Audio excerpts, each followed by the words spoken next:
All right, in today's video, we're going to be talking about grace notes or ornaments and Mitchell Peters Etude number 4, once again, for the TMEA 2020-2021 All-State Etude selection. So in this piece, if you've already looked ahead to the end, you know how important these rudiments are going to be towards a successful performance. In fact, I would say without mastering these rudiments, the end is going to sound pretty bad. So we're going to get into how you can practice all these different grace note figures so that you can pull this off pretty easily. So we're going to actually start by looking at measure 9 first. We're not going to go chronologically because I think it'll make a little bit more sense as we go through it this way. Measure 9, we just have one flam on the 4th beat, so it's a perfect place to start. So what is a flam? Pretty easy, right? The main thing you got to remember with flams is to have two different heights. So if I have two different heights, a low note, grace note, and a high note, main note, and I start them down at the exact same time, hopefully they'll always hit in the right spacing and the right balance, right? So the important thing for this is the next step. What happens after the sticks hit? Do I stay down? Maybe, but I might want to also practice two other positions that are going to be way more important. So the first is going to be sort of same hand flams. Right? See how I pause right back where I started. So each stroke does a full stroke or a tap. So it puts me in position to do multiple of the same hand. The opposite is going to be sort of a mirror image where I start here and there, setting myself up to practice alternating flams. And so on. So that's the first flam figure I would practice, just that one flam by itself. Next, look ahead to the line above it, where you got a lot of flams in a row, the mezzo piano,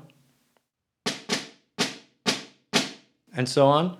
So again, those two types of flams we talked about, same hand flams and alternating flams,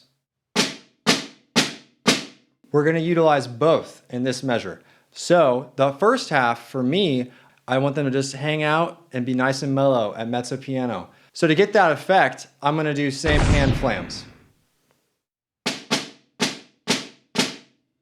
Okay? Hopefully they're consistent. Now the second half of the measure is not staying stagnant at mezzo piano. It's got a crescendo all the way up to forte. So here, to really go with that difference in sound, I'm going to use a different sticking to hopefully create more direction in my phrase.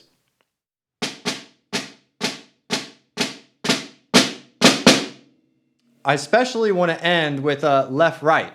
It just kind of, to me, feels more like an arrival than a double. A double, it can work, but to me it just has more direction, alternating hands. Okay, so then again, going with that same plan of using the same hand when we want it to sound consistent, or even if you look at the bottom line of the first page where we have kind of a weird rhythm with this quarter note triplet,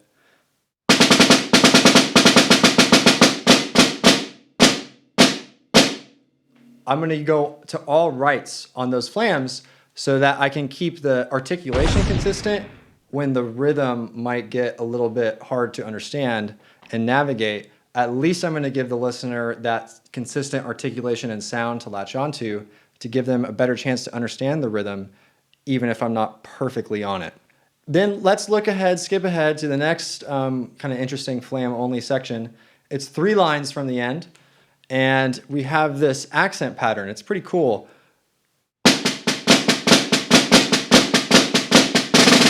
And so on. So I would do alternating, in a sense, alternating hands on the accents. So right, left, right, left, and then fill those in with taps. So, which gives us flam taps for that second half of that bar. Okay, so that's all the flams. Let's look at the grace notes that are in pairs, come in twos. These are called ruffs or drags, depending on who you talk to. And these are performed very, very similarly to our flams, but they're going to have an extra note caught on the grace note hand. So for me, I usually try and put that in my left hand, because it lets me put the main note in my strong hand. So it lets me still keep the right hand lead in the rhythm, but it does give the quote-unquote harder job of the double to my left hand. So that's a choice you can make for yourself. Sometimes people decide to put the grace notes in the right hand because they feel it gives them a cleaner, more consistent double. So if that is more comfortable for you, by all means go for it. You're going to see me do all of mine more or less the sticking left, left, right. So again,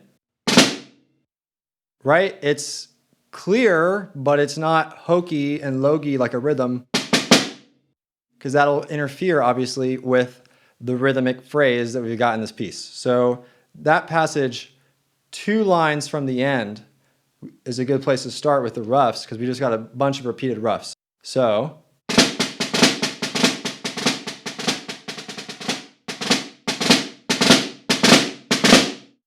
okay, so that lets me do 2 things. Keep the accents all in the same hand.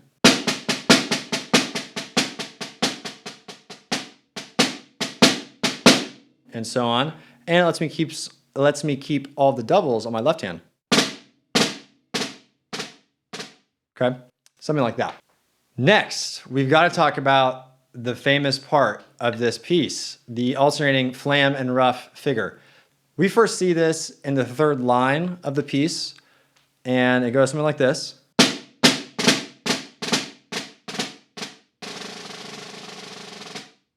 With the roll at the end there. And you can do this again 2 ways. You can do it same hand,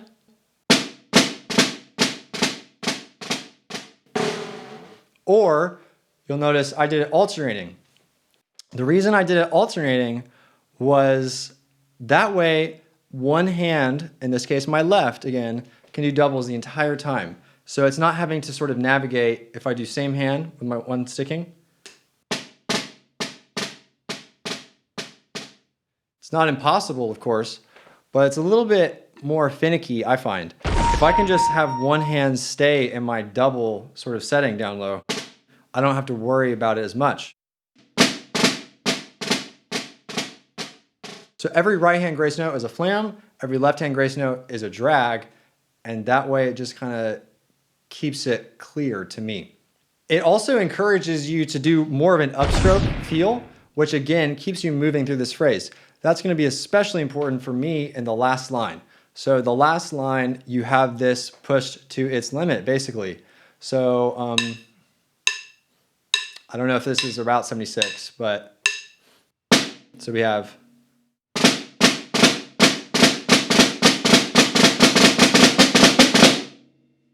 Okay, so not the cleanest first take, but that's the idea. You're going to have to get really comfortable with alternating and keeping those grace notes nice and low.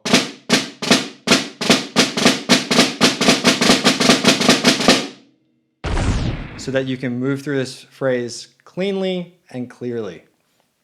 Now for a quick bonus, okay, almost forgot to come back to the 1 4-stroke ruff we have, which is in, I believe, measure 10. So it's just 1 fat 4-stroke ruff on the 4th beat. Big fat backbeat. That's how I'm thinking about this in the phrase. I use the sticking right, left, left, right, because that keeps the last 3 of the 4 notes in that 4-stroke ruff the same exact sticking and spacing as my regular ruff. So this turns into with simply a pickup in the right hand. So from this to this.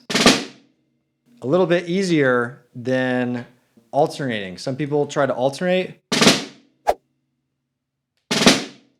And when you alternate, you can create a lot of excitement, but I find it's hard to get the speed and the volume sometimes, especially when you have a lot in a row.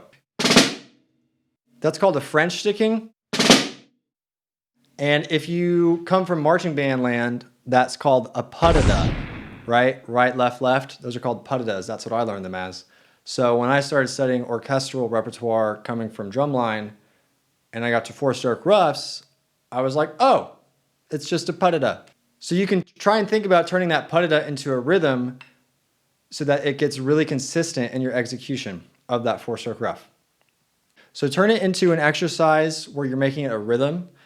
And I would do a dotted 8th note, 16th note. So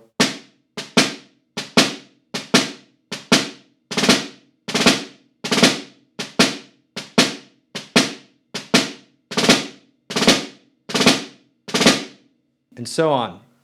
That's not an original exercise by any means, by the way. I believe the first time I saw that written out, it was by Charles Owens. It's an oldie but goodie, and it works, okay? So really just rep that a lot. You'll get way more comfortable with your 4-stroke ruffs in that sticking. And then I would also practice just playing one. That's really, really important, especially with ruffs. Your ability to play one. Because every single time you play a ruff, you're playing one. So if you can't play the first one, I don't know. Every one is kind of the first one. So you want to be able to play, walk up to the drum, right? Set the sticks down, come back, pick them up, and crisp, clean, reliable. So especially on the soft side, everyone probably knows the famous spot in key G. And you got to just be able to walk up to the drum and play 4-stroke ruffs at a soft level. So one is really all you need. If you can do one every time, that's it, right? That's all you need. Okay, I hope that was helpful in getting through some of these grace note passages. I know that they were definitely the trickiest part when I was first playing through this as a student, and they were also the trickiest part for me to record last month.